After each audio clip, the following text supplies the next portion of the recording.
Okay, so I'm here at a very indie artistic night market. It's called CHANG CHUI. And then above right here, that's like an abandoned airplane. And Time Magazine and all these other places, Lonely Planet, have said that this is one of the most like spectacular places to must visit for 2018. And I believe so. You know, there's shops, there's beer, there's good music. There's a giant slide, there's a giant plane, a lot of stuff, like the furniture have been repurposed. And then again, because it's a very artsy thing, everything is really subject to taste. Everything, it kind of looks like a junkyard slash just large open air exhibit. Super, super cool. And it's about an hour away from the city, all because it's really, really traffic. But if there's no traffic, maybe 40 minutes. Anyway, before the light goes out, just wanted to show you guys. I know I don't really post much about Bangkok, maybe because I'm just always here and I always see the same things, but this is new. Take a look at that plane. Oh yeah. Yep. Just wanted to show you guys something new. Then you have your cocktails over there. I'm looking for some cute guys, but still no signs. But anyway, and if you look in the back, there's like a giant, it's a giant dog. So there's even an art gallery here. There's like a workshop. There's a tattoo parlor. I'm loving this. There's like, you really have to go through, there's all these little pockets of like cafes and all these things. Some of them are still closed. I'm hoping that either they open on the weekend or later when it's really nighttime. But seriously, this place is super cool. Okay, so I didn't realize that this airplane right here is a restaurant. So we're gonna fly, well not really, but we're gonna dine. And it's called Nao Bangkok Restaurant. Okay guys, so I'm inside the restaurant now, and upon entering, you are supposed to feel like you're entering a futuristic world, and the theme is called Aspera, which is their episode 1. Basically what it would be like if after doomsday. So what would the food be like? What would living be like? So if you kind of look inside, there's like were those things, the taxidermies or the stuffed animals, because I guess there's really nothing, no life on earth left, right? And then you have like some religious figures as well. You have something nostalgic with the chandeliers, and then you have music by Enya. How could, I mean, when you have music by Enya, you mean serious business when it comes to like, oh, yeah. And it's kind of creepy but cool at the same time. It's air conditioned, of course. It's like lush, it's like luxurious, but it's also so like shabby. Like I can't explain it. It's just that great juxtaposition. And then when it comes to the food, it's a set menu, but all their set menus, it has pork or it has beef or foie gras and all that. So I had requested for a special menu. It's way more expensive. The two menus are either 1,500 baht, so make that times 1.7 pesos. There's another one that's 2,500 baht, but my special menu is 3,500 baht. So this is not a cafe, this is not like a just whatever restaurant. It is a fancier restaurant, but I guess it really is more about the experience. That's what they always say.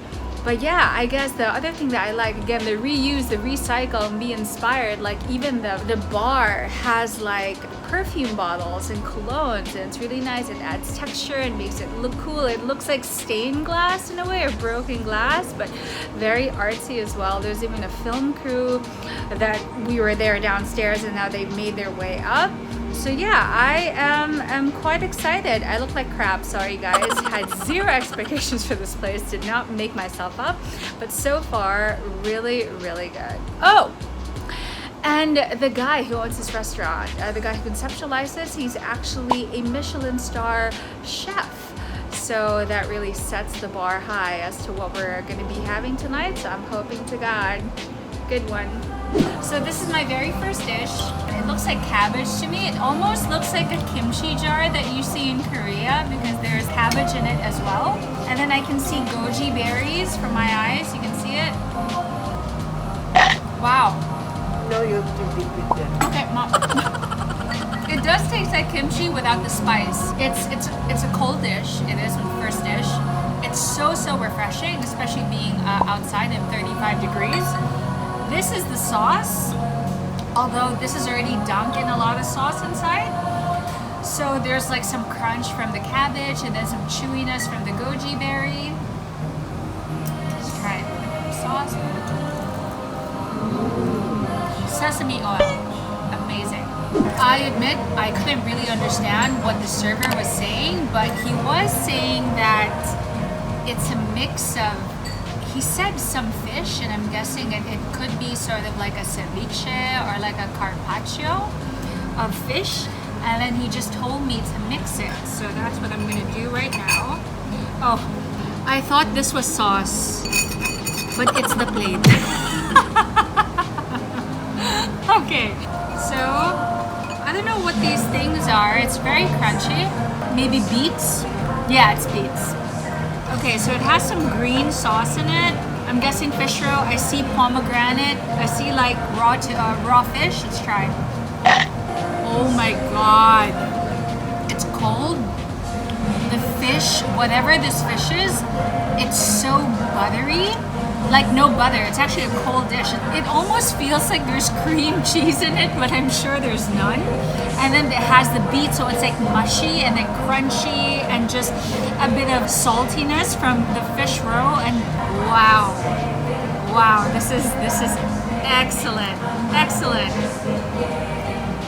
Okay, sweet and sour. It's sweet. It's a bit sour, but it doesn't taste like sweet and sour. The lobster though is cooked really well. Even if it's sweet, it's not too sweet. I find that sweet dishes is very reminiscent of Filipino cuisine.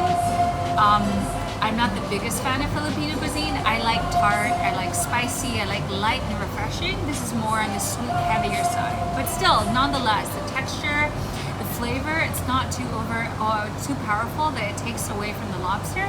Really nice. So it's a mussel broth. Let's give it a try. So she said broth first. Very nice. Usually seafood broths, they tend to be salty or very malansa. What is malansa in English? Fishy.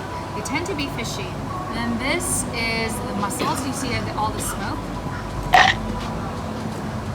Very tender. No fishy taste whatsoever. It's actually quite sweet. And let's try the broth again. In all honesty, it's actually quite delicious. Wow, I totally didn't realize that my meal was not finished. I was wondering, why am I having a palate cleanser when I'm gonna have dessert? So this is my main dish, where they consolidated two dishes from the second menu. They put it together. So this is a river prawn with shiitake, with Australian abalone, and other good stuff. So let's give this a try. It actually seems like it has raw fish in it as well. Let me try the raw fish for starters. Oh no, it's not fish. It's a vegetable. It's kind of sweet. Guys, I don't know. It's good. Anyway, let's try the abalone. It has shiitake. Let's try the sauce. Wow. Oh my god, I forgot to take a photo of the dish. But anyway, guys, it was really pretty when I got it. It has gold leaf in it as well. The abalone is absolutely sublime. It's so light. Like, it's so flavorful. It's so impactful, but it's so light. Amazing.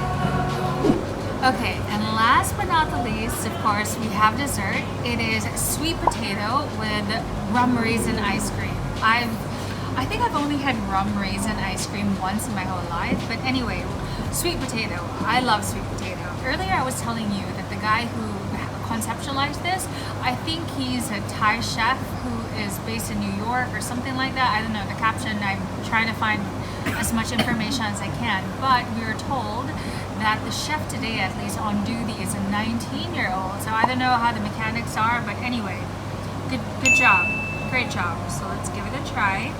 So let's get a bit of the potato. So it's like hot and cold at the same time.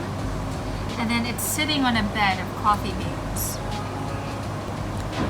Very earthy, very creamy, very comforting. You gotta eat it quick. That's why my sister decided to eat her share first before filming this. So it's nice. I'm not a big fan of melted ice cream, but it's nice. The warm, the cold, and then the mushy like earthiness from the sweet potato, and then there's a bit of alcohol, that kick from the rum raisin.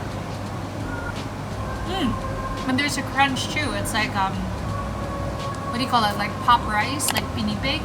And there's a, what is that? Is that like a cherry or like a raisin, people? That's why it's called rum raisin. Oh, really nice. Great way to cap off the meal.